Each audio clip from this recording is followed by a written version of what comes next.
वेगवान व सुरक्षित प्रवास करता येणारी म्हणून वंदे भारत या गाडीची ओळख आहे. याच एक्सप्रेसमध्ये धामण जातीचा साप सोडणाऱ्याला रेल्वे पोलिसांनी मुंबईत अटक केली. जगन भोले राहणार नाशिक असे त्याचे नाव आहे. ही घटना मागील डिसेंबर महिन्यातील आहे.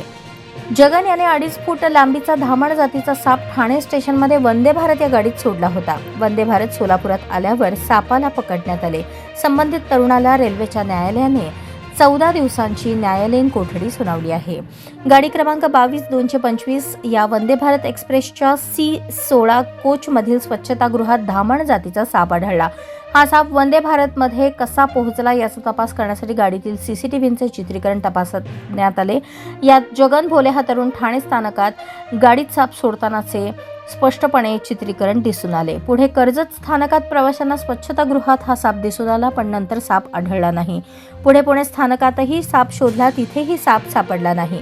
सोलापूर येथील स्थानकावर गाडी पोहोचताच सर्पमित्रांची मदत घेण्यात आली आणि त्यांनी सापाला पकडले. हा आपला हक्काचा चॅनल AG न्यूज. संपादक अंबादास गज्जर. या YouTube चॅनलला लाईक करा, शेअर करा, सबस्क्राईब करा. संपर्क 94 92 37 68 92.